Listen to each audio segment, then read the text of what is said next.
Ողջույն սիրելի հայրենակիցներ, եթերում Նորանտապանն է։ Եվ այժմ մենք զրուցելու ենք արևելագետ կոնֆլիկտաբան Արսեն Խարատյանի հետ։ Ողջույն եմ, պարոն Խարատյան, շնորհակալ եմ, որ ընդունել եք հրավերը։ Պարոն Խարատյան, Հայաստանի ընտրություններից 2 ամիս առաջ Ռուսաստանի փոխվարչապետ Ալեքսեյ Օվերչուկը զգուշացրել էր Հայաստանին, որ ընտրությունների արդյունքներից մեծապես կախված է լինելու հայ-ռուսական հարաբերությունները։ Ադրբեջանն ու Թուրքիան էլ, մենք բոլորս գիտենք, ուշիով հետևում էին ընտրությունների արդյունքներին։ Արդյունքում մենք ունենք 1 ամիս անց արդեն Փաշինյանի այցը Ռուսաստան եւ կարծես թե Միշուստինի հետ նրանք խոսում էին հետագա պլանների մասին եւ հետաքրքիր հայտարարություն արվեց Թուրքիայի խորհրդարանի նախագահի կողմից, նա ասեց հարցազրույց էր տալիս, նա ասեց, որ Թուրքիան, Հայաստանը եւ Ադրբեջանը Թուրքիայի մասնակցությամբ կձևավորեն միասնական ուժ, միասնական կենտրոն կձևավորեն։ Այստեղ փակագծերում նաեւ հիշեցնեմ, որ Ռուսաստան այցից առաջ Հայաստան էր այցելել Եվրահանձնաժողովի նախագահը Եվս խոսել էին ապագա պլանների մասին։ Եվ այսպես ընտրությունների արդյունքները հայ-ռուսական, հայ-ամերիկյան, հայ-եվրոպական, ադրբեջանա-թուրքական հարաբերությունները ինչ փոխվեց,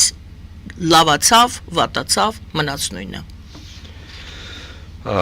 Այո, վերադիրքավորումներ են որոշ իմաստով կարծեք թե տեղի ունենում կամ հստակեցումներ կապված հունիսի 7-ի խորհրդարանական ընտրությունների հետ եւ տարբեր դիրքավորումներ ենք տեսնում կարծում եմ օրինակ ըստ Ռուսաստանը փաստացի հասկացել է որ այն արդյունքները որոնք որ կարող էին լինել իսկ մասնավորապես օրինակ քաղաքացիական պայմանագրի կամ գործող քաղաքական մեծամասնության սահմանադրական մեծամասնություն ունենալու հնարավորությունը չի եղել ինչի արդյունքում իրենց սատելիտ ուժերի հետ մեկտեղ ավելի շատ հույս ունեն Հայաստանում որոշակի կոնկրետ ներքին քաղաքական ազդեցություններն ավելացնելու եւ կարծում եմ հենց դրանով է պայմանավորված Ռուսաստանի շարունակական այո չեմ վախեն ասել էմբարգոն ինչի մասին մերոնք չեն ուզում ասել ասում են դա այդպես չի սա պատժամիջոց չի եւ չի էլ կարող լինել ինչպես տեսել ենք վարչապետի կողմից եւ այս ճնշումների շարունակականությունն ըստ ցույց է տալիս որ Ռուսաստանը փորձելու է շարունակել ազդել նաեւ ոչ միայն իրենց ուժերի միջև, այլև այն տնտեսական լծակների միջոցով, որոնք իրենք ունեն։ Ես կարծում եմ, որ Եկատերինբուրգ վարչապետի այցը մեր կողմից է ուրեմն նախաձեռնվել կամ ավելի ակտիվ մերոնք են ցանկացել գնալ հայկական կողմն է ցանկացել գնալ տեսել ենք որ դեռևս շնորհավորական չկա Պուտինի կողմից շատ ցածր մակարդակի ընդունել էին իրեն այսինքն ինքնաթիռից որ իջել էր այն մարդիկ ովքեր դիմավորել են իրեն դա ռանգը ցածր էր այո եւ դա իհարկե դիվանագիտության մեջ ցուցադրական էլեմենտ է այսինքն մենք փորձում ենք ցույց դնել, թե ոչ մի խնդիր չկա, ամեն ինչ շատ լավ է, բայց իրականությունն այլ է։ Մասնավորապես տեսնում ենք, որ շատ կոնկրետ ապրանքատեսակների արտահանումը դեպի Ռուսաստան փաստացի արգելված է եւ կարծեմ, որ միևնույն է օրակարգային հիմնական հարցերը չեն փոխվել, իսկ մասնավորապես օրինակ երկաթգծի խնդիրը, որը դեռևս ակտուալ է եւ դե արդեն վերջնական տեսանք, որ ցանցերի ազգայնացում է տեղի ունենում, սա Ռուսաստանի կողմից ցավոտ է ընկալվելու։ Ցավոտ են ընկալվելու շատ այլ քայլեր առաջիկայում, բայց կտեսնենք, թե ինչ է անելու Հայաստանի ընդդիմությունը, արդեն ունենք սահմանական դատարանի որոշումը եւ դեռևս չենք տեսնում փողոցային միջոցառումներ։ Գուցե աշնանը կլինի, կտեսնենք մանդատները կվերցնեն թե ոչ, այսինքն ինչ որ իմաստով դեռևս ժամանակ կա մինչեւ օգոստոսի սկիզբը հասկանալու համար, թե ինչպիսի քաղաքական համայնապատկեր են ունենալու խորհրդարանում։ Միացյալ Նահանգների հետ հարաբերություններում կարծում եմ որևէ էական փոփոխություն չի լինելու, այսինքն քննարկման հիմնական առանցքային թեման շարունակելու լինել TTIP-ը, չնայած այս մասին դեռևս շատ բան չենք լսում, բայց կարծում եմ օրակարգային հիմնական հարցը սա է։ Եվրամիությունը von der Leyen-ի այցն ինչի մասին խոսեցիք, իհարկե աջակցություն էր գործող քաղաքական մեծամասնությանը, այլ պատճառ չկար, չնայած Բաքու այցի եւս կար, ինչպես տեսանք, եւ Ադրբեջանը, որը ցանկանում է Եվրամիության հետ ունենալ այլ մակարդակի հարաբերություններ, սա մի բան է, որը իրենց օրակարգային խնդիրն է։ Ինչ վերաբերում է Թուրքիա, Ադրբեջան եւ կամ Հայաստան, Թուրքիա, Ադրբեջան երակողմ ինչ որ տրամաբանությանը միասնական ուժ են դեռ խոսում։ կտեսնենք թե ինչ նկատի ունի Թուրքիայի խորհրդանի ղեկավարը, կարևորը որ սա խորհրդանի ղեկավարի մակարդակ է, դեռ արտգործնախարարի մակարդակում ասված չի, բայց մեծ համար օրակարգային հարցերը པարզ են եւ ակնհայտ։ Վերջնական համաձայնեցված է սահմանի բացումը, որը տեղի չի ունենում, այսինքն Թուրքիայի կողմում է։ Դա նորություն չէ, ճիշտ է։ Այսինքն սա բայց սա է օրակարգը, չէ՞, այսինքն դիվանագիտական հարաբերությունը սահմանի բացումը։ Հարցը այն էր, թե ընտրությունների արդյունքները նույնն են թողել բոլոր հարաբերությունների մակարդակները, թե ինչ որտեղ ավելացրել են, ավելի ջերմացրել են, ավելի սրտացրել են, թե վատացրել են։ Մենք ուզում էինք այդ տեսանկյունից դիտարկել։ Վստահաբար ազդել են ոչ դրական իմաստով Ռուսաստան-Հայաստան հարաբերությունների վրա, արդեն ասացինք։ Չէր փոխել, այսինքն եղել է վատ, որովհետև փորձենք հասկանալ Ռուսաստանի ուզածը ինչն է։ Դուք ասում եք էմբարգո, լավ, թող լինի էմբարգո։ Այսինքն Ռուսաստանը ցույց է տալիս, որ իրենց համար այս իշխանությունը կամ այն քաղաքական հարաբերակցությունը, որ ձևավորվել է, առանձնապես շատ ցանկալի չէ։ Այլապես չէին լինի այս պատժամիջոցների։ Բայց մինչև ուր նրանք պետք է չընդունեն արդյունքները, չշնորհավորեն, լավ, ասենք չեն շնորհավորել։ Քանի դեռ ընդդիմությունը Բայց եթե Միշուստինը ընդունում է Փաշինյանին, արդյոք դա ճանաչում չէ։ Բայց դեռևս նախորդ խորհրդանի տրամաբանությամբ այս պահին գործող վարչապետ է։ Միանշանակ այո։ Այս դիհաչը հիշենք։ Այսինքն դեռևս շարունակում են նույն խորհրդանը մնալ, չնայած վերջացել է նստաշրջանը, բայց ֆորմալ նրանք են, կառավարությունը դեռևս չի փոխվել, նոր խորհրդարանը դեռևս նիստ չի գումարել, ուրեմն այդ իներցիայով կարող են ընդունել եւ բնականաբար նաեւ ցույց տնել, որ մենք չենք կանչել, ինքն է ուզել գալ, եկել է, սա է տրամաբանությունը նստից։ Ադրբեջանի ցանկությունները կամ Ադրբեջանի սպասելիքները եւս ոնց որ թե իրենք առնվազն մոտ ապագայում կրկին օրակարգայնացնելու են եւ կամ ակտիվացնելու են սահմանադրության փոփոխության կամ նոր սահմանադրության հարցը, այն փաստը, որ սահմանադրական մեծամասնություն չունի քաղաքացիական պայմանագիրը կարող են շահարկել այս կամ այն փուլում, բայց ընդհանուր առմամբ նաև տեսնում ենք ակտիվացում այն հռետորաբանությամբ, որը խաղաղության միտված չէ մեծ հաշվով, հա, խոսում են ինչ-որ վերադարձի մասին, խոսում են Արաբության Ադրբեջան եզրույթով, այսինքն սրանք ակնհայտ են դարձնում, որ Ադրբեջանը մեծ պատկերում նաև օրակարգային է պահում այն հարցերը, որոնք որ խաղաղության այս պահին քննարկված պայմանագրով կամ փաստաթղթով պետք է որ իջիկ դառնային կամ առնվազն պաշտոնական մակարդակում օրակարգում չլինեին, բայց իրենք շարունակում են նաև այս տրամաբանությունը, պահելով, այսպես ասած, այս ուղին կամ հնարավոր լծակները կամ ազդեցության հնարավոր միջոցները, որ ունեն, չեն շտապում որևէ բան փոխել, կարծում եմ իրերի այն դրությունը, որը կա իրենց համար առավելապես ընդունելի է այս պահին եւ Ադրբեջանի եւ Թուրքիայի պարագայում առաջընթաց ունենալու կամ ապահովելու տեսանկյունից Հայաստանի ապաշրջափակման հարցում, ուրեմն հիմա էլ կապում են նրա հետ, որ այ լավ կլիներ մի հատ էլ Վաշինգտոնից ցանկ ստանայինք, հա, օրինակ տեսանք ՆԱՏՕ-ի գաղափարժողովներ Անկարայում, որտեղ Թուրքիան փաստացի բացի ընդունող կողմը լինելուց նաև Ամերիկայի հետ խոսակցությունում ըստ էության F-36-երի հնարավոր ստանալու մասին էր խոսում, սրանք այն հարցերն են, որտեղ կարծես թե վերջնական համաձայնություն չկա եւ Միացյալ Նահանգների կողմից որևէ հնարավոր ազդեցություն, որպեսզի առաջընթաց լինի Հայաստան-Թուրքիա կարգավորման տեսանկյունից, պայմանավորված է լինելու նաև Թուրքիայի կողմից ինչ-որ բան ստանալով ամերիկացիներից, ուրեմն հարցը պահում են այնպես ինչպես կա, որպեսզի հնարավորինս շատ շահույթով դուրս գան իրերի դրությունից։ Նույնը կարելի ասել Ադրբեջանի հետ կապված, բայց ավելի շատ Եվրամիության հետ խոսակցությունում եւ հենց դրա համար եմ ասում, որ ֆոն դեր Լայնի այցը ոչ միայն Երևան էր, այլև նաեւ Բաքու։ Կարելի ասել, որ այսպեսի ձևակերպել իրավիճակը, որ Հայաստանը եւ Ադրբեջանը գուցե եւ Ադրբեջանի նախաձեռնությամբ մրցակցում են իրենց լավ հարաբերությունների ձևավորմամբ Եվրամիության հետ եւ Ադրբեջանը Հայաստանի շնորհիվ, Հայաստանի միջոցով է, Հայաստանի գործոնի միջոցով է բարելավում իր հարաբերությունները եւ Միացյալ Նահանգների հետ եւ Եվրամիության հետ եւ ինչպես դուք ասացիք, այո, իրենց խոսույթը եւ Արևմտյան Ադրբեջան եւ այլն, այսինքն զենքը, նրանք զենքը չեն վայր դնում, զենքը ցուցադրում են, որ մեր ձեռքին կա զենք, բայց խաղաղության թեմաներով, զրույցներով, այսինքն Հայաստանի հետ հարաբերությունները բարելավելու պատրվակով փորձում են ամրապնդեն իրենց դիրքերը Ադրբեջանը ամերիկյան եւ ադրբեջանա Եվրամիության հարաբերություններում եւ այստեղ կա մրցակցություն այդ էր հարցս ով ավելի սերտ կլինի ով ավելի կապված կլինի Միացյալ Նահանգների հետ կկապի Միացյալ Նահանգներին իր հետ Ադրբեջանը թե Հայաստանը Հեք մրցակցություն բառը չի օգտագործի այն պարզ պատճառով, որ Եվրամիության հետ օրինակ ինտեգրացիոն հարաբերությունների որակը եւ մակարդակը շատ տարբեր են։ Եթե մենք որևէ մեկի հետ կարող ենք մրցակցել Եվրամիության հետ հարաբերություններում, ապա անմիջական հարևանությամբ կամ արդեն նախկին դարձող արևելյան գործընկերության երկրներից կլինի Մոլդովան, Ուկրաինան, այլ տրամաբանությամբ է իրենք նաև այլ կարգավիճակ ունեն ազատ առևտրի եւ համապարփակ ուրեմն ասոցիացիան համաձայնագրեր են ստորագրել վիզայի ազատականացում ունեն Վրաստանը որ մեր անմիջական հարևանությամբ է որ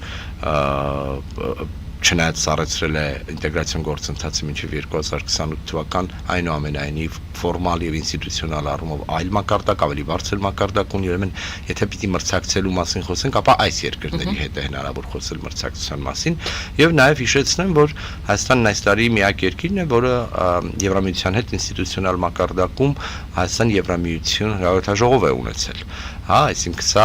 խոսում է նրա մասին, որ գերակայությունները, առաջնահերթությունները Բրյուսելի համար հստակ են մեր տարածաշրջանում։ Ադրբեջանը կարիք եւ ցանկություն ունի ունենալ այլ մակարդակ հարաբերությունների, որը չի ստանում։ Չի ստանում մի շարք պատճառներով, ժողովրդավարության մակարդակ կլինի, քաղաքական հարաբերությունների հարց կլինի, հենց նույն Հայաստանի հետ առաջընթացով պայմանավորված որոշ իմաստով, բայց ակնհայտ է, որ Ալիևը կարիք ունի այնտեղից լեգիտիմություն ստանալու, նաեւ ներքին սպառման տեսանկյունից եւ ընդհանուր առմամբ հեղինակության հարց ունի, որտեվ պարզ է, որ նշածս թեմաների հետ կապված այնտեղ դժվար թե առաջընթաց ունենան խոսքի ազատության եւ ժողովրդավարության մասին Ադրբեջանում դժվար է խոսել, հա, ուրեմն լինելու են աշխարհակական տնտեսական առաջնահերթություններ։ Ընդհանուր առմամբ կրկնեմ, այստեղ մրցակցության հարց չի, այստեղ նաեւ իրենց գերակայությունների խնդիրն է, իսկ մասնավորապես դեպի կենտրոնական Ասիա ուրեմն ուղիների վերագործարկման կամ դրանց կայացման կամ դրանց ակտիվ աշխատանքի օգտագործման առումով։ Միացյալ Նահանգների հետ հարաբերություններում Ադրբեջանն այնուամենայնիվ ունի մի լրացուցիչ գործոն, որն Իսրայելի հետ հարաբերություններն է, որն ուղիղ կապ ունի նաև Բաքու-Վաշինգտոն հարաբերություններում եւ իրենց օրակարգային հարցերը այլ տրամաբանության մեջ են գործում։ Բայց այս ամենը նաև պայմանավորված է լինելու, թե ինչ է լինելու ավելի մեծ տարածաշրջանում, իսկ մասնավորապես մեծ մերձավոր արևելքում եւ Իրանի հարցում ինչ զարգացումներ կարող են լինել, այնուամենայնիվ Իրանում տեղի ունեցած Իրանի դեմ տեղի ունեցած հարձակումից հետո տարածաշրջանն էապես փոխվել է մի շարք ուղղություններով, մասնավորապես դեռևս այս 60 օրերի ընթացքում տեսնելու ենք առաջին անգամ 1980 թվականից սկսած, որ Իրանը կարողանալու է ազատ բենզին վաճառել, հա, այսինքն 1980-ին, երբ Իրանում ամերիկյան դեսպանությունը պաշարվել էր փաստացի, այդ կետից այս կողմ դեռևս այս պատժամիջոցը չէր հանվել։ Իրանը փաստացի վերահսկողություն է ստացել Հորմուզի նեղուցի վրա, ծոցի երկրներում հսկայական ներդրումների եւ այսպես ասած ներդրողի վստահության հարց է առաջացել, ամերիկյան բազաների արկայությամբ անվտանգության հարցերի շուրջ խնդիրներ կան եւ այս տեսանկյունից տրանսֆորմացվում են հարաբերությունները եւ այստեղ հետաքրքիր է լինելու թե օրինակ Ադրբեջան-Իսրայել հարաբերությունները ինչ է տեղի ունենալու, որովհետեւ դեգրադացվում է նաեւ Թուրքիա-Իսրայել հարաբերությունները եւ այն հետաքրքիր այսպես ասած տարբեր դրսևորումներով միջնորդի դերը, որ Ադրբեջանը ենթադրաբար ուներ Իսրայել-Թուրքիա հարաբերություններում, սա նույնպես էապես փոխվելու է։ Ուրեմն, եթե Ադրբեջան-Միացյալ Նահանգներ, ապա կարծում եմ, որ սա պայմանավորված է լինելու լայն տարածաշրջանում նոր մոտեցումներով, Եվրամիության հարցում կարծում եմ մենք Ադրբեջանի հետ չէ, որ մրցակցում ենք։ Բարի, ՆԱՏՕ-ի գագաթնաժողովներ Անկարայում եւ շատ հետաքրքիր հայտարարություններ եղավ։ Եկեք դիտարկենք այն, ինչ վերաբերում է մեր տարածաշրջանին, նախ սկսենք նրանից, որ այդ ընթացքում շատ կոշտ հայտարարություններ արվեցին Թրամփի կողմից, որոնք հետևեցին կոշտ իրավիճակին գետնի վրա։ Իրանը եւ Միացյալ Նահանգները կրկին սկսեցին իրար ռմբակոծել։ Այժմ գովազդ ենք հատամյութերում, սիրելի բարեկամներ, մնացեք մեզ հետ, գովազդից հետո մենք կզրուցենք Միացյալ Նահանգներ Իրան փոխհարաբերությունների մասին եւ այն, ինչ տեղի ունեցավ ՆԱՏՕ-ում։ Գովազդ է եթերում։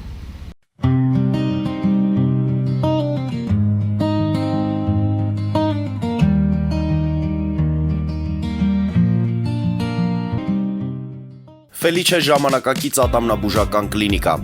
Այստեղ հարմարավետությունն ու խնամքն առաջնային են։ Այստեղ կիրառվում են ատամնաբուժական ամենաժամանակակից տեխնոլոգիաներ, ճշգրիտ ախտորոշում, արդյունավետ բուժում, նուրբ փորձառություն եւ անհատական մոտեցում։ Սկսած սովորական մանրուքներից մինչև առաջադեմ ընթացակարգեր, այստեղ դուք գտնվում եք բարձր որակավորում ունեցող եւ փորձառու ատամնաբուժական մասնագետների ձեռքերում։ Մեր բարեկամական եւ հյուրընկալ անձնակազմն այստեղ է յուրաքանչյուր այցը հաճելի դարձնելու համար։ Ֆելիչե, ձեր առողջ եւ ամենաերջանիկ շպիտը սկսվում է այստեղից։ Եկեք եւ բացահայտեք նորարարության փորձագիտության եւ կարեկցանքի կատարյալ համադրությունը։ Երևան Փոստը Գրանադա Հյուզում տեղեկացնում է։ Դրամական փոխանցումներ 1%-ով։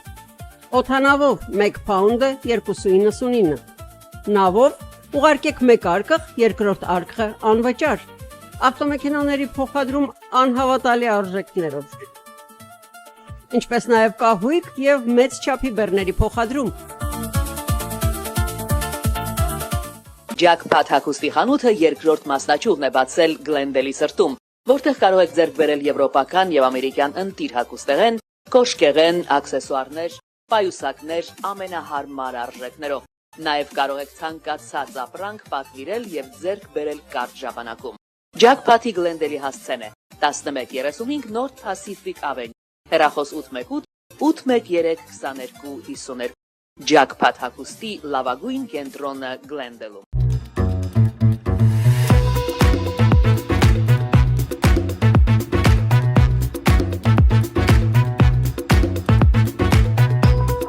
Արարատ ռեստորան, ընտանեկան եւ ընկերական ժամանցի լավագույն հասցե, սիրված արտիստներ, հյուրընկալ մթնոլորտ, հարուստ ճաշացան, անմահական խորտիկներ։ Արարատ ռեստորան, հասցեն անփոփոխ, սիրով սպասում ենք ձեզ։ Լավագույն պաղպաղակ, բնական, համեղ եւ մատչելի գներով պաղպաղակը կարող եք ձեռք բերել բոլոր հայկական խանութներում։ Պահանջեք հայկական պաղպաղակ, Թամարա պաղպաղակ։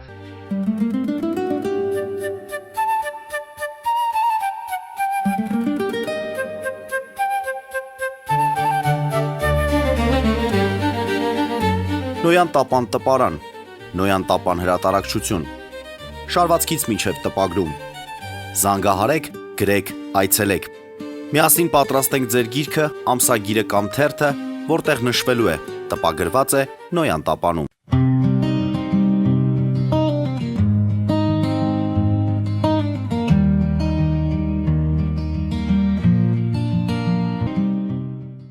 Սիրելի բարեկամներ, հիշեցնեմ, որ մենք զրուցում ենք պարոն Արսեն Խարատյանի հետ արևելագետ կոնֆլիկտաբան եւ այսպես Անկարայում հավաքվել էին ՆԱՏՕ-ի անդամ երկրները։ Այստեղ հետաքրքիր էր Թրամփի հետևյալ հայտարարությունը։ Մենք դիտարկում ենք Թուրքիա, Միացյալ Նահանգներ փոխհարաբերություններ, Իրան, Միացյալ Նահանգներ փոխհարաբերություններ, դեռ այդ կոնտեքստը հետո արդեն Ադրբեջանին էլ կդիտարկենք այս կոնտեքստում։ Եվ այսպես Թրամփը ասում է. Թուրքիան մեզ համար հիանալի դաշնակից է եղել։ Խոսքը գնում էր այդ հարվածներից, փետրվարյան հարվածների հետևած իրադարձություններին։ Եվ այսպես Թուրքիան մեզ համար հիանալի դաշնակից է եղել։ Թուրքիան կարող էր մտնել Իրանում հակամարտության մեջ մյուս կողմից, այսինքն Իրանի կողմից, թերևս, բայց չարեց դա, հնարավոր է իմ շնորհիվ չի արել դա, այսինքն այստեղ պետք է հասկանալ, որ պետք է հարց տամ ձեզ, այսինքն ըստ Թրամփի, ինչ դիրքավորում է ունեցել Թուրքիան, եւ ասում է, վստահ եմ, որ Էրդողանը չի ցանկանում, որ Իրանը միջուկային զենք ունենա, մյուս կողմից էլ դա է ասում, վստահ եմ դրանում, եւ այսպես, Թուրքիա-Իրան փոխհարաբերությունները Միացյալ Նահանգներ Իրան այդ հակամարտության մեջ։ Ես կարծում եմ, որ Թրամփի այս հայտարարությունն առավելապես երես փրկելու խնդիր ուներ։ Թուրքիային, ինչպես նախկինում, այնպես էլ այս պատերազմից հետո եւ դրա ընթացքում եւ դրանից հետո պետք է տարածքային ամբողջականություն ունեցող, բայց թույլ Իրան։ Սա է իրենց մոտեցումն ու քաղաքականությունը, հատկապես հաշվի առնելով քրդական գործոնի առկայությունը եւ հատկապես հաշվի առնելով տարածաշրջանում հնարավոր այլ զարգացումները, որոնք Թուրքիայի միջական հարևանությամբ սահմանին պետք չեն։ Այսինքն նոր Իրաք, նոր Սիրիա Թուրքիային պետք չի։ Այստեղ խնդիրն այն է, որ նախ կարծում եմ, որ Թուրքիան ընդհանրապես չէր պատրաստվում նաև Իրանի դեմ որևէ ճակատ բացել, բացի ամեն ինչից, ոչ միայն Թուրքիային միջական ուրեմն սահմանային եւ կամ էթնիկ խնդիրներից ելնելով, այլև մուսուլմանական աշխարհում հեղինակության խնդիր կա։ Մրցակցությունը մուսուլմանական աշխարհում լիդերության պայմանավորված է եղել տևական ժամանակ պաղեստինական խնդրով։ Գազայի հարցում Թուրքիան ամենաբարձր խոսողներից էր եւ այս իմաստով փորձում էր նույնիսկ Իրանից ավելի պաշտպանող լինել Պաղեստինի ժողովրդին եւ այս տեսանկյունից եթե Թուրքիան էլ պիտի ներգրավվեր այս պատերազմին, ապա ընդհանուր առմամբ մուսուլմանական աշխարհում բավականին լուրջ հեղինակության ճգնաժամեր Նա կարողացավ այնպես անել, որ Միացյալ Նահանգների հետ էլ չփչացրեց հարաբերությունները։ Անխոս, որովհետև կարծես թե Իրանի հետ էլ։ Այո, որովհետև բացի ամեն ինչից, նախ 3 հարձակում տեղի ունեցավ Թուրքիայի ուղղությամբ, չմոռանանք, Ինջիրլիկի ամերիկյան բազայի ուղղությամբ, որին Թուրքիան չափազանց մեղմ էր արձագանքում, դժվար է պատկերացնել Թուրքիայի դեմ որևէ հարձակում, որին նա ոչ միայն ասում է սա անընդունելի եւ այլն, այլև ասում է ես կայունության կողմնակից եմ։ Ավելին, երբ տեսանք Նախիջևանի ուղղությամբ Իրանից հրթիռի կամ դրոնի հարձակումը, որից առաջին օրը դրանից հետո Բաքվից, պաշտոնական Բաքվից եւ Ալիևից տեսում էինք բավականին ռազմատենչ հայտարարություններ, անգամ որոշ ուժերի դեպի հարավ ուղղորդում տեսանք նաև Թուրքիայի կողմից սաստումը Ադրբեջանի, որ մի խառնվեք, սա, այսպես ասած, ձեր խաղը չի, եթե կարելի է այդպես ասել։ Ուրեմն այս տեսանկյունից ես կարծում եմ, որ Թրամփի կոնկրետ այս հայտարարությունը պայմանավորված է եղել նրանով, որ ես թույլ չեմ տվել, որ Թուրքիան գնա, թե չէ իրենք էլ էին ուզում, այնպես որ սա ավելի շատ դեմք փրկելու խնդիր ուներ։ Բայց եթե կարող ենք առանձնացնել ՆԱՏՕ-ի այս գաղթաժողովի հիմնական օրակարգային ուղղությունները, դրանք Ուկրաինան են, Իրանն էր եւ ՆԱՏՕ-ի անդամ պետություններում բյուջեի խնդիրը, հա, ով ինչքան է վճարելու, եթե նա Եվ ի վերջո Միացյալ Նահանգները շարունակում են անդամակցել ՆԱՏՕ-ին, թե ոչ, դա էլ էր ինտրիգ։ Դա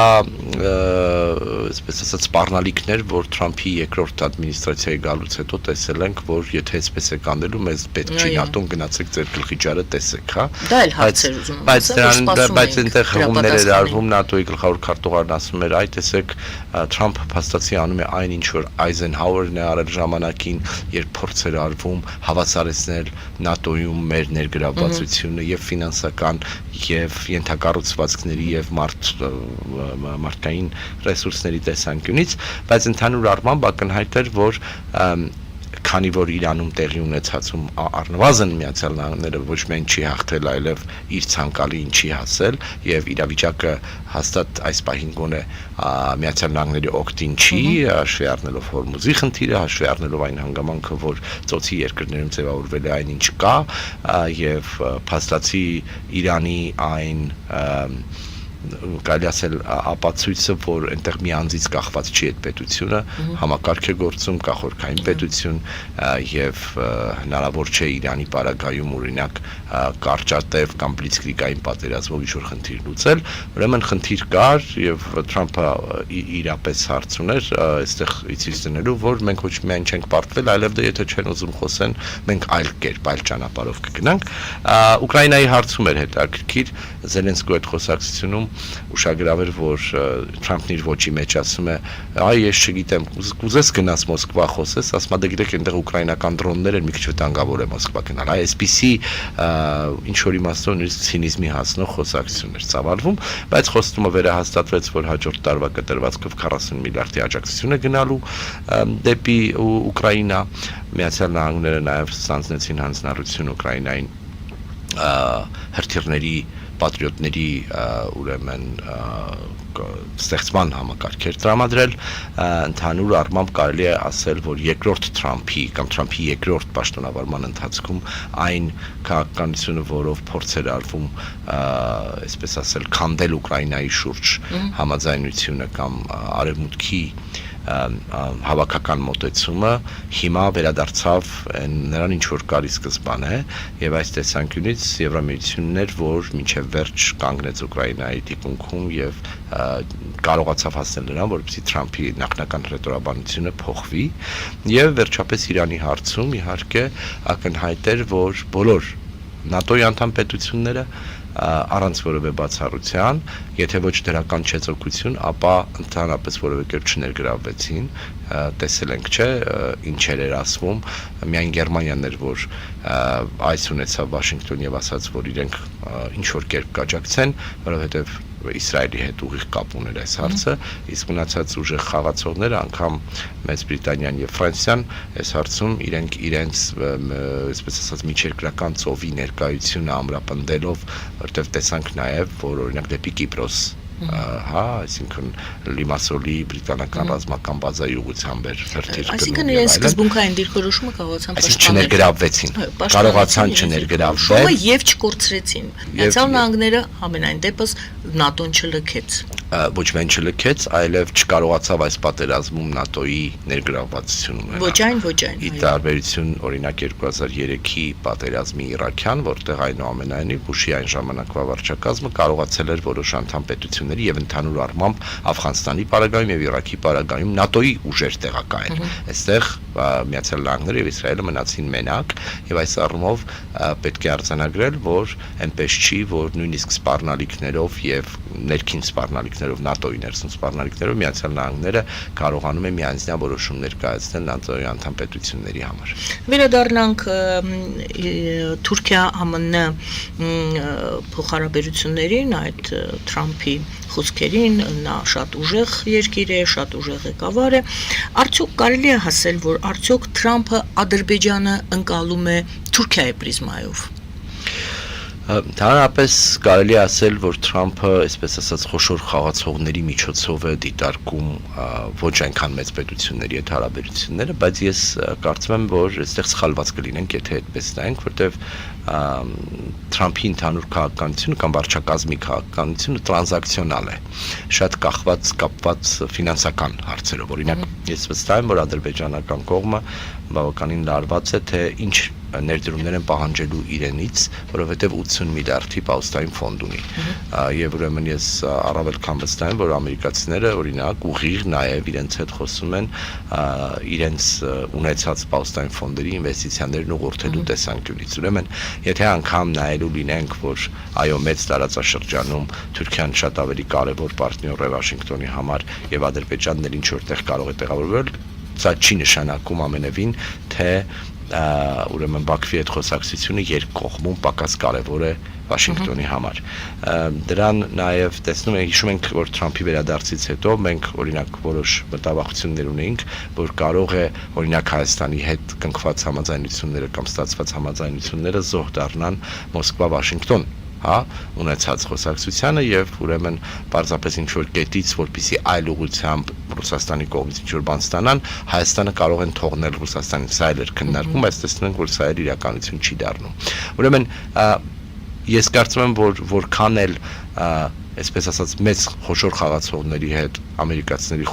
կամ Թրամփի հայտարարությունները հաճախ ցույց են տալիս, որ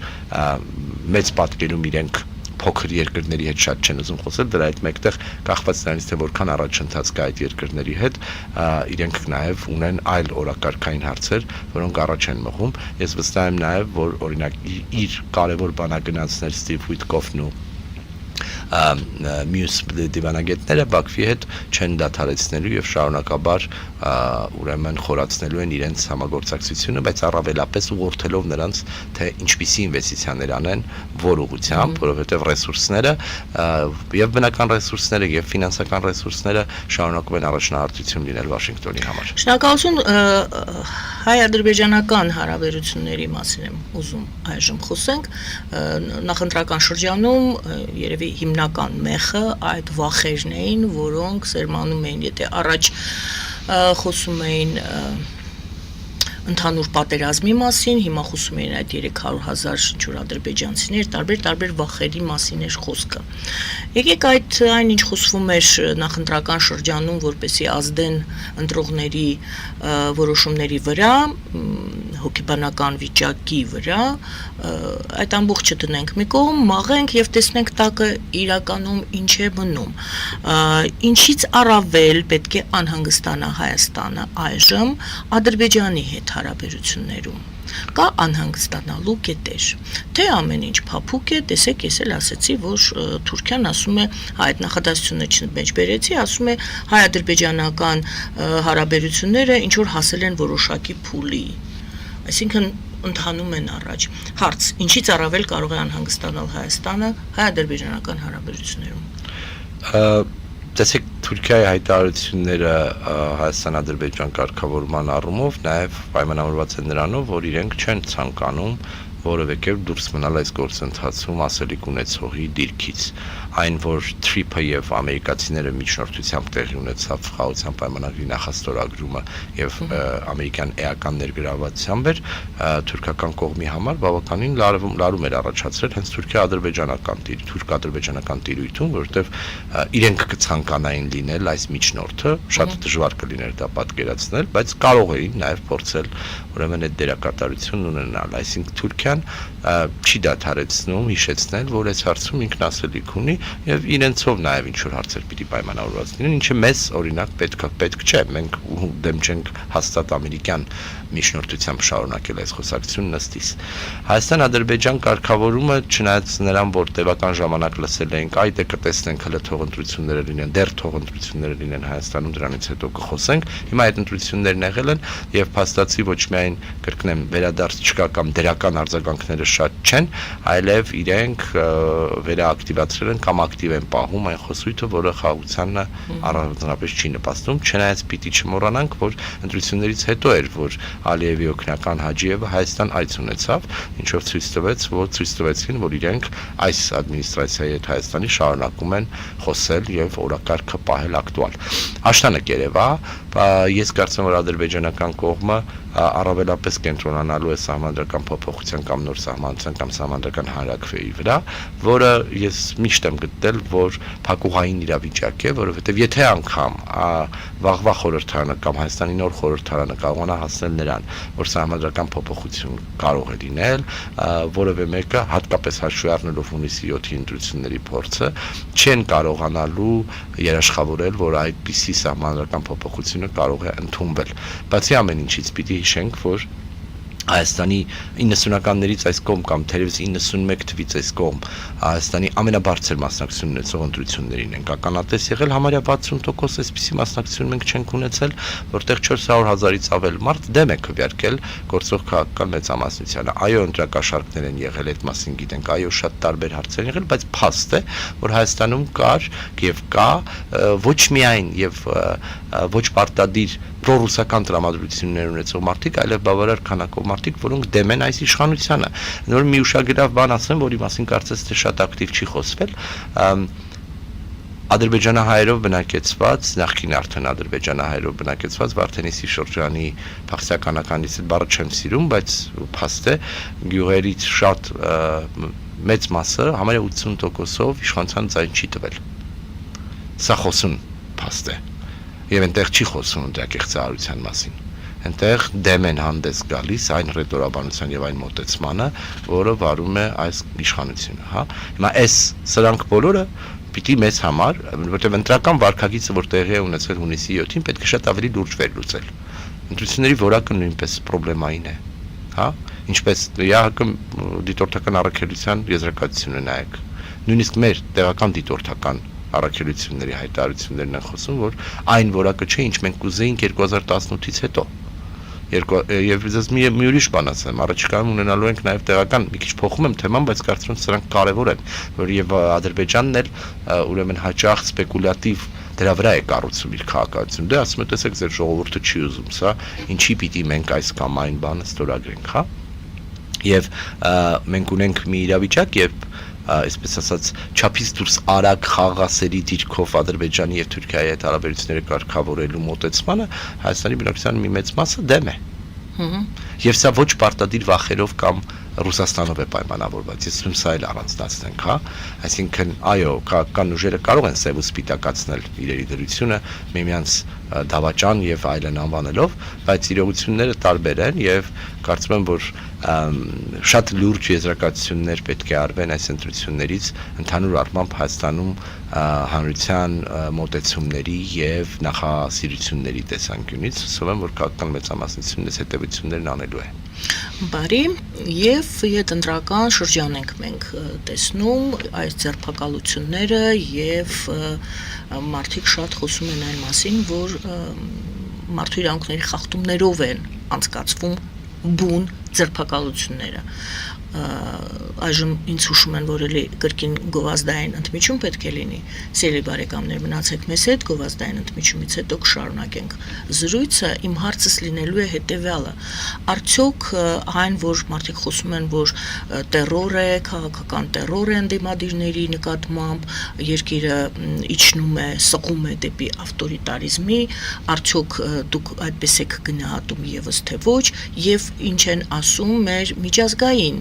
գործընկերները, որոնք համարում են, որ Հայաստանի հիմնական ամենամեծ առավելությունը դա ժողովրդավարականությունն է, ժողովրդավար պետություն լինելն է։ Եվ այսպես գովազդից հետո, սիրելի բարեկամներ, կզրուցենք այս մասին։ Գովազդի եթերում։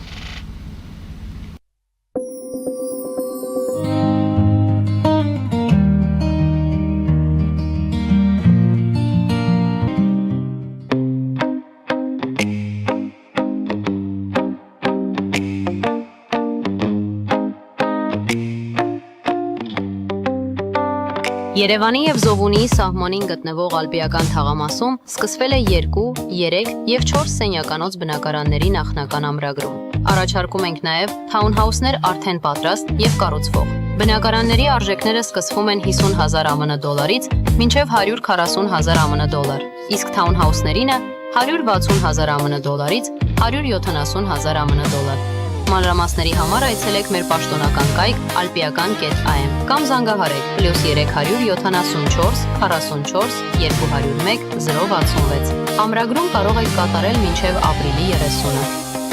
Ալպիական թաղամաս, ձեր նոր տունը հայրենիքում։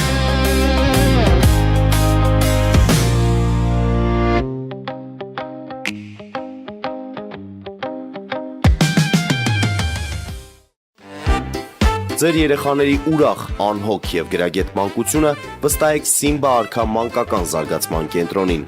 Հասցե Մաշտոցի 5G, հեռախոսահամարներ 093 405 411, 095 405 411։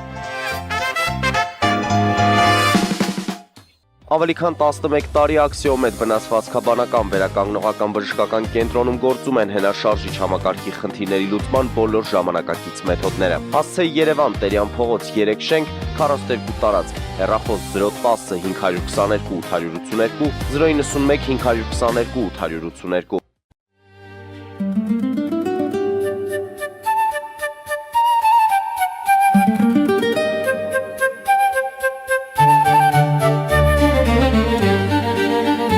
Նոյան տապան տպարան, Նոյան տապան հրատարակչություն, շարվածքից մինչև տպագրում, զանգահարեք, գրեք, այցելեք, միասին պատրաստենք ձեր գիրքը, ամսագիրը կամ թերթը, որտեղ նշվելու է, տպագրված է Նոյան տապանում։ Նոյան տապանի վազող տողում հայտարարություններ տեղադրելու համար այցելեք Երևան Իսահակյան փողոց 28-րդ հարկ կամ զանգահարեք 055 50 90 50 +188 967 567 կամ էլ կապվեք կոնտակտ Շնիկ.am էլեկտրոնային հասցեով։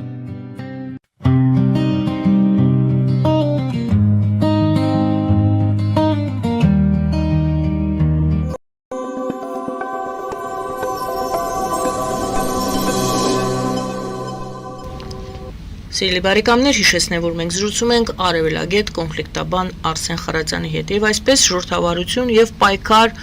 կոռուպցիայի դեմ կամ տնտեսական կամ այլ հանցագործության դեմ ինչպես վարել այդպիսի պայքարը, որպեսզի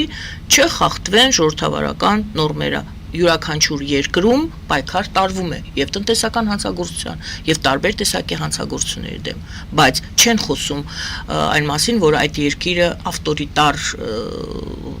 սղում է, հասնում է ավտորիտարիզմի։ Իսկ Հայաստանի դեպքում այդպիսի ձայներ մենք լսում ենք, մեղադրանքներ մենք լսում ենք։ Տեսեք, առնվազն 2018 թվականից սկսած կոռուպցիան Հայաստանում ձևակերպվել եւ հռչակվել է որպես ազգային անվտանգության խնդիր։ Ձևավորվել են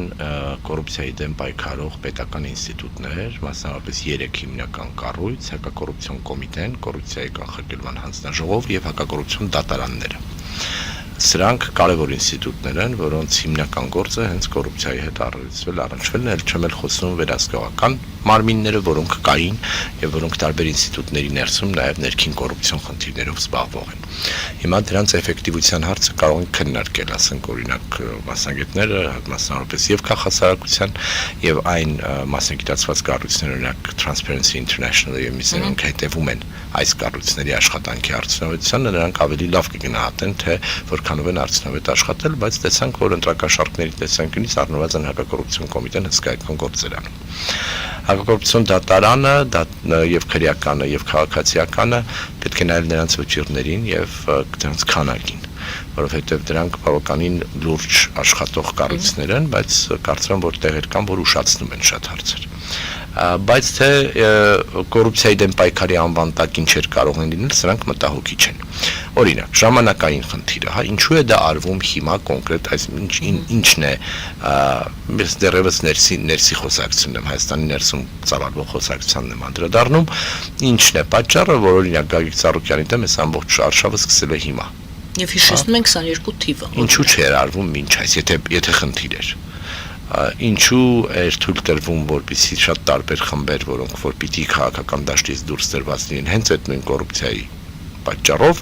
թույլ էր տրվել իրենց շարունակությունը, աշխատանքը, գործունեությունը եւ հիմա ինչ որ պատճառով սկսեցին ավելի ակտիվ աշխատել։ Մենք տեսել ենք նաեւ, որ այս ընտրություններից հետո Նիկոլ Փաշինյանը տարբեր հայտարարություններ արել, որ այլևս ներում բեկում չի լինելու։ Դե 8 տարի խոսում ենք այս մասին, հա, ինչ է փոխվել հիմա։ Այդ ինչ մի հատ նոր մի բան տեղի ունեցավ, որից հետո որոշեցին, որ այլևս ներում բեկում չի լինելու։ Այն, որ ժողովրդավարությունը, կրկնեմ, ես մինչ գովազդը ասում եմ եւ հիմա էլ գտնում եմ, որ դրսի որակի հետ կապված խնդիր ունենք, ես շատ ավելի բարձր ակնկալիքներ ունեի, այսքան նույնիսկ հաշվարկի ընթացքում սխալները պիտի չլինեին, հա, այսինքն մեկ նախընտրական շրջանում ադմինիստրատիվ ռեսուրսի մասին են խոսում, ինչի պիտի այս հարցերը բարձրացվեին, մենք հույս ունեինք, որ առնվազն եթե չենք խոսում այլ ինստիտուցիոնալ ռեֆորմների մասին, ապա էլեկտորալ դեմոկրատիան, ընտրական ժողովրդավարությունը Հայաստանում կայացել էր կամ կարելի էր կայացած համարել։ Հիմա սա լեզու է դնելու հատկապես այն խմբերի եւ երկրների բերանում, որոնք որ այս իշխանություններին պիտի փորձեն լեգիտիմությունը պակասեցնել, իսկ սա առաջին հերթին Ռուսաստանն է։ Տեսնում ենք, չէ՞, ինչ են խոսում, ինչպիսի հայտարարություններ են անում։ Այլ հարց է, որ ինչ են անելու մեր այլ միջազգային պարտներները։ Ակնհայտ է, որ Եվրամիությունը աջակցելու է գործող քաղաքական մեծամասնությանը օրակարգային հարցերի շուրջ։ Միացյալ Նահանգների այս վարչակազմի համար ժողովրդավարությունը կարծես թե առանցքային չէ, այսինքն իրենք դրա հիմքով չէ, որ հարաբերություններ են կառուցում որևէ երկրի հետ, բայց մեզ համար առաջին հերթին մեր ներքին տիրույթում է պետք, որպեսզի սրանք կայանան, եւ մենք բավական քաղաքասարակության ակտորներ ունենք, որոնք բավականին բարձրաձայն քննարկում եւ խոսում են այս հարցի շուրջ։ Ես կարծում եմ, որ watchdog կոչվածի, այսինքն վերահսկողի ֆունկցիան պետք չէ թուլանալ եւ պետք չէ համարել, թե այ գիտեք ինչ կա, այլևս ժողովրդավարությունը, ընտրական ժողովրդավարությունը կայացած է։ Սա անվերջ աշխատանք է եւ անդադար պետք է այս ուղղությամբ Տեսեք, ես հարցը դրեցի այսպես, ժողովրդավարությունը եւ պայքարը։ Մենք խոսեցինք արդյունավետության մասին, բայց ես հարց եմ բարձրացնում եւ հանրությունը ես չեմ բարձրացնում։ Ես հանրության կողմից քննարկվող հարցն եմ բերում այստեղ մեր ստուդիա քննարկելու։ Մի բան է արդյունավետություն պայքարի մեջ, մյուս բան է ինչ ոճով ես դու դա անում, մարդու իրավունքների խախտումով ես դու դա անում, թե ոչ։ Նույն դատարանում դատապաշտպան գոյություն ունի։ ցանկացած մարդու համար ով բեղադրվում է ինչ-որ հանցագործության մեջ։ Այսինքն մեր հասարակությունը չի ասում ինչու ես հետապնդում, մեր հասարակությունը ասում է ինչու ես դա այդպես անում, ինչպես դու անում ես։ Եվ իմ հարցն էր, դա ընդունված ձև է միջազգային պարտներների աչքում, եթե մեր հասարակության աչքում դա չի ընդունվում։ Հասարակությունը ընդվզում է, ասում է չկրկնեմ, արդյունավետությունը եւ այն թե ինչպես ես դու անում, դրանք մի քիչ տարբեր բաներ են։ Թե դա նորմալ է, մենք սովոր չենք, պարզապես պետք է մենք էլ սովորենք, որ այդպես կարող են մարդուն փողոցում բռնել, չնկարագրեմ այն ամենը, ինչ մենք տեսնում ենք։ Ռեալ պոլիտիկի տեսանկյունից, եթե կուզեք մաքիավելիստական նպատակն արդարացնում է միջոցները, խոսույթի կամ տրամաբանության մեջ ես կասեի մեր հանրության մեծ մասի համար ընդունելի կլինի։ Եթե այդ միջոցը նպատակին հասնելու համար է։ Այո, անխոս եւ ոչ թե կոնկրետ մարդկանց թիրախավորելու։ Եվ եթե դրանք եւ եթե դա ընդհանրապես կիրառվում է բոլորի նկատմամբ։ Դա էլ է նպատակի մեջ մտնում։ Տեսեք, երբ որ մեկը այդ ահի մթնոլորտի ստեղծումը կամ այդ ցուցադրությունը եւս գուցե նպատակի մեջ է։ Գիտեք, այո, գուցե դա էլ մասն է այս ամենի, բայց ավելի կարևորն է լինելու ձեր ասած արդյունքները։ Ինչ ենք ստանալու դրա արդյունքում։ Արդյոք այն ինչի կհասնեն օրինակ կոնկրետ մարդկանց թալանացը վերադարձնելու տեսանկյունից 8 տարի է կրկնեմ այս մասին ենք խոսում, հա, ինչ-որ տարբեր փուլերում տարբեր բաներ արվում են, տարբեր հարցեր կան, որոնք շատ դժվար է անել, որովհետև տասնյակ տարիներով ամենատարբեր պետական կառույցների ներգրավմամբ հողից մինչև, չգիտեմ, ունեցվածքի է խլվել, հանրային շահ չի եղել, մարդիկ մեծ գումարներ են վաստակել եւ որոշ դեպքերում ամենա անհնար է հասնել դրա աղբյուրին։ Հիմա տեսնում եւ ականատեսնենք լինում դրա։ Առանձին տեսանելի մարդիկ, որոնք նաեւ քաղաքականապես ակտիվ են թիրախում հայտնվելով, նաեւ առիթ են տալիս ասելու, որ սա, այսպես ասած, ընտրական ժողովրդավարություն է, եթե կուզեք, կիրառվում։ Ժողովրդավարություն չասենք կամ ընտրաբար են փորձում, այսպես ասած, թալանի վերադարձ իրականացնել, բայց սրանք էլ մի կողմ դրած ես իսկապես բոլորս պիտի մտահոգ լինենք, որ ոչ այն մարդու իրավունքների, այո, առաջին հերթին մարդու իրավունքների, բայց ընդհանուր առմամբ այն պրակտիկան, որը կիրառվում է եւ ընդունելի է դառնում եւ որևէ կերպ չի դատապարտվում, կարող է դառնալ նորմ եւ որևէ մեկը դրանից ուրեմն կարող է ազատված չլինել, զերծ չմնալ։ Ուրեմն սրանք իհարկե խնդիրներ են, բայց դրա հետ մեկտեղ եկեք ավելի լայն քննարկում ծավալենք այն մասին, թե բա ինչպես անել դա, հա? Սա էլ է մեծ խնդիր, դիլեմաներ կան, այսինքն այստեղ մի պատասխան չկա ըստիս, ընդհանուր առմամբ ես կարծում եմ, որ իրենք գործող քաղաքական մեծամասնությունը կարծում է, թե հերթական կարտ պլանշն ունի անելու այն ինչ ուզում է, եւ դրա համար առնվազն արևմուտքից չի դատապարտվելու, բայց չպետք է մոռանալ, որ այդ արևմուտքը շատ տարբեր եւ բազմաթև է։ Այնտեղ կարող է պաշտոնական մակարդակում աջակցություն ստանալ այս կամ այն, այսպես ասած, կոռուպցիայի դեպքի հետևից գնալիս, բայց դրա հետ մեկտեղ Հայաստանը նաեւ տարբեր այլ չափորոշիչներով կարող է կորցնել իր այն դիրքերը, որը ստացել էր, հա, կոռուպցիայի համաթիվ, խոսքի ազատություն, փառքաստու, որը դեռ այնուամենայնիվ ունենք, ինտերնետ ազատությունների մակարդակ, որով աշխարհում առաջատարներից ենք, սրանք եւ արձագանքը կարող է անմիջական չլինել, այլ հետագայում դրանք հետո են կառուցվում, հենց այդպես, այսինքն սրանք դրանք հիմա չեն, այսօրվա գործողությունները հաջորդ տարվա համաթվերում են դրսևորվում կամ արտացոլվում եւ այլն։ Տեսնենք, կրկնեմ, քաղաքական ռետորաբանության եւ հայտարարությունների մակարդակով կրկին լսում ենք այն մասին, որ այլևս ներում բեկում չի լինելու, ժամանակը ցույց կտա, մենք մինչ այս առանձնապես շատ բան չենք ունեցել։ Մեկ հեռախոսազանգ կհասցնեմ թերևս ընդունել, այո, լսում եմ ձեզ, բարև ձեզ։ Այո, բարև speaking Արաքելյան, բարև պարոն Խարատյան, չնայած խոսքը գնաց դեպի ներքաղաքական հարցերը, բայց ես կուզենայի միջազգային մի կետի մասին ձեզ հարց տալ, դուք նշեցիք, որ Ադրբեջան ԱՄՆ հայկական հարաբերություններում Ադրբեջանի համար կարևոր գործոն է Իսրայելը։ Կուզենայի իմանալ, արդյոք կարող է Իսրայելը նաև կարևոր գործոն լինել մեր համար, եթե մենք բարելավենք Իսրայելի հետ մեր հարաբերությունները եւ նույնիսկ զարգացնենք։ Նշեմ մի փաստ, որ Իսրայելի համար կարծեք թե Թուրքիան դառնում է Ախոյանի նման ինչ-որ բան։ Մենք կարող ենք ունենալ ընդհանուր շահեր Թուրքիային զսպելը։ Իսրայելը շատերը գիտեն, որ ստեղծել է դաշինք դեռ 10-ական թվականներից Կիպրոս, Հունաստան, Իսրայել ընդդեմ Թուրքիայի։ Իսրայելը մեզ առաջարկել է զենք Հայաստանին դեռ 10-ական թվականներին մենք մերժել ենք եւ մենք ունենք այդ գենոսիդի այդ հարցը։ Սո կարծեք ունենք ընդհանուր շահեր։ Սո կարող ենք մենք աշխատել Իսրայելի հետ, մեր դեսեն հարաբերությունները եւ մենք եւս Իսրայելի հետ դակտագործել ԱՄՆ-ի հետ գործոն մեր հարաբերությունները սերտացնելու համար, ինչպես Ադրբեջանն է դա անում։ Շնորհակալություն։ Շնորհակալություն, շատ կարևոր հարց եք տալիս։ Ես կարծեմ ոչ մենք կարող ենք, այլև պարտավոր ենք Իսրայելի հետ հարաբերությունները հնարավորինս խորացնել։ Բայց սա չպետք է լինի ի հաշիվ մեր հարաբերությունների Իրանի հետ։ Հարցը հստակ է դրված, հնարավոր է արդյոք Իսրայելի հետ ընդհանուր շահեր ունենալ, մասնավորապես Թուրքիայի դեմ։ Չեմ կարծում, թե այսօրվա օրակարգում Իսրայելի հետ հարաբերությունները Թուրքիայի դեմ կառուցելն է լինելու Հայաստանի առաջնահերթությունը, բայց ես ուզում եմ անդրադառնալ դրված հարցին, որովհետև տևական ժամանակ մենք բարդություններ ենք ունեցել անգամ Իսրայելի հետ դիվանագիտական հարաբերություններ ունենալու։ Դեռևս 2001-2-ից սկսել են բանակցությունները, 2004-ին, եթե չեմ սխալվում, մենք ունեցանք հարաբերություններ եւ ռեզիդենտ դեսպան ունեցանք միայն 2019 թվականին, այսօր էլ ունենք եւ փառքաստու։ Մենք Իսրայելի հետ ունենք բազմաշերտ տարբեր եւ խնդիրներ եւ հարաբերություններում մինչ այս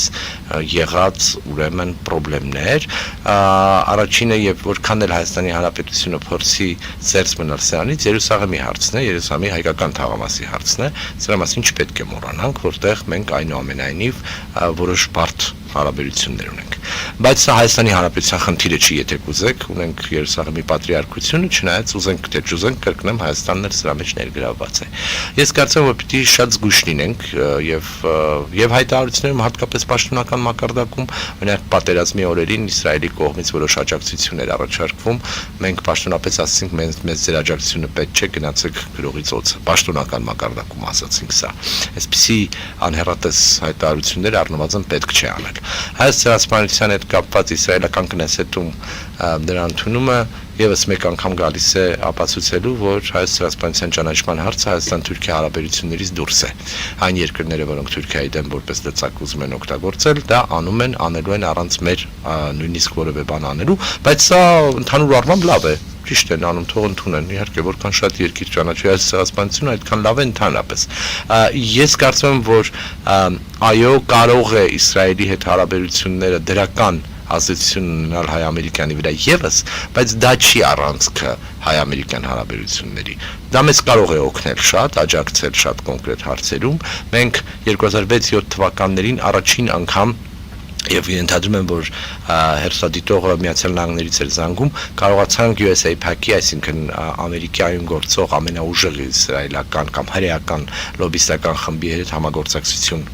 խորացնել, իսկ դա այլ ավելի լրջացավ, երբ տեղի ունեցավ հայտնի Մարմարայի դեպքը, այսինքն երբ թուրք-իսրայելական հարաբերությունները սկսեցին բացական ուրեմն միտումներ դրսևորել, նաեւ իսրայելական լոբին, իսրայելական չասեմ, հրեական լոբին, որտեղ դրանք տարբեր են, Իսրայելը տարբեր դրսևորումներ ունի Միացյալ Նահանգներում, սկսեց սերտորեն համագործակցել հայկական լոբիստական խմբերի հետ, հենց նաև հայոց ցեղասպանության հարցում, որը որոշ լրացիչ դռներ բացեցին մեզ համար, արդեն ավանդական դարձած Միացյալ Նահանգների օրենսդիրում, կոնգրեսում եւ սենատում։ Կարևորագույն ուղղությունն է, ես կարծեմ, որ Իսրայելի հետ մենք պիտի խորացնենք մեր հարաբերությունները եւ դա չպայմանավորենք որևէ երրորդ երկրի հետ, լինի դա Իրանը, լինի դա Թուրքիան, լինի դա Մերձավոր Արևելքի մեծ համար բարեկամ երկրները, եւ այս ուղղությամբ անելիքը շատ է, առնվազն այն փաստը, որ մենք ռեզիդենտ դեսպանությունն ենք այնտեղ, սա շատ լավ է, ես կուզեի, որպեսզի Հայաստանում եւս Իսրայելի դեսպանություն բացվեր, որպեսզի հարաբերությունների ակտիվացումը ել ավելի հնարավոր լիներ եւ կարծեմ, որ հիմա լավ փուլ է դա անելու, բայց կրկնեմ, ոչ թե միավորվելով Իսրայել, Կիպրոս, Հունաստան ընդդեմ Թուրքիայի տրամաբանության մեջ, այլև հնարավորինս երկկողմը խորացնելով։ Եվ վերջում անդրադառնանք այնուամենայնիվ, այո, այդ ճանաչմանը կառավարության կողմից Իսրայելի եւ Քնեսետում սպասվելիք ամենայն դեպս քննարկման այս հարցի։ Կարծում եք արդյոք, որ դա այս անգամ Իսրայելը համարում է, որ ժամանակն է այս հարցը լուծել, տալ այդպիսի գնահատական, որ եղել է ցեղասպանություն Օսմանյան Թուրքիայում։ Տեսեք, տևական ժամանակ Իսրայելում եղել է խորհրդանում եղել է խմբակցություն, որը պարբերաբար հայոց ցեղասպանության հարցը բարձրացրել է։ Բերել է օրակարգ կամ մտել է արտաքին հարաբերությունների հանձնաժողով կամ չի մտել, եւ դա որպես լծակ օգտագործվել է։ Այս անգամ չենք Բայց ես չեմ կարծում, ինչ է որովհետեւ խնդիրը։ մենք էլ ենք պրագմատիկ դարձել։ Մենք էլ էմոցիոնալ չենք վերաբերում այս հարցին այլևս, որովհետեւ ուզենք թե չուզենք հայոց ցեղասպանության հարցն այլևս միայն էմոցիոնալ խոսակցության տիրույթում չի, սա քաղաքականության մաս է, ճանաչման հարցը ես նկատի ունեմ։ Եվ այս տեսանկյունից սա ակնհայտ է դարձնում, սա Իսրայելի որոշումն է։ Իրենք են որոշում։ Դրա բարոյայթիկական հատվածը մի կողմ եմ դնում։ Իրենք սա Թուրքիայի հետ կապված օրակարգային են դարձրել, նաև որպեսզի ցույց տան եւ ճնշեն Թուրքիայի դեմ եւ նաև պատասխանեն նրան, որ Իսրայելը մեղադրվում է Գազայում ցեղասպանություն իրականացնելու մեջ, սրանք փաթեթի մաս են։ Բայց կրկնեմ, ընդհանուր առմամբ սա Հայաստանի Հանրապետության ջանքերով չի պայմանավորված, այլև հենց Իսրայելի առաջնահերթություններով։ Շնորհակալ եմ, պարոն Խարատյան, շնորհակալություն սիրելի հայրենակիցներ։ Արսեն Խարատյանն էր մեր զրուցակիցը, արևելագետ կոնֆլիկտաբան զրուցվարմեի ես Գայանե Առաքելյանս, բարին ընձեզ։